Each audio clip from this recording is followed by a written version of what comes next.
The way you describe it is more of a sort of intrinsic force perception of yourself. When people think of power, they think of having control over others or their influence over others, but you've kind of made it more of a internal force.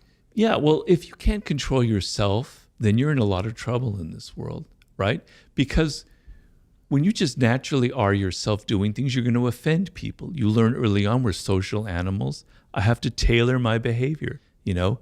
If you go on babbling about how you feel and think, et cetera, and you just say what's the first thing on your mind, you're going to end up having a very short career. You're going to be saying things that are going to offend people. You're going to be making a fool of yourself. You're going to be saying things that you end up regretting, right? So you have no self-control. And if you see somebody who has no self-control, it makes you look like you're not powerful. If you can't control yourself, how can you control anything in your environment? How can you be a leader, right?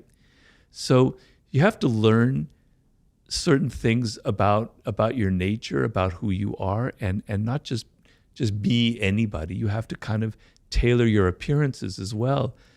Because for good or for bad, I'm a believer in looking at the human animal without shame and embarrassment, just as we are, right?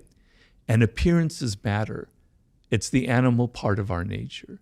We judge people by how they appear, how they dress, their tone of voice, their body language, et cetera, et cetera. It would be, in an ideal world, we wouldn't judge people by appearances. We would just judge them by what's inside of them. Yes, I agree with that. But that we're not ideal. We're not descended from angels. We're descended from primates. So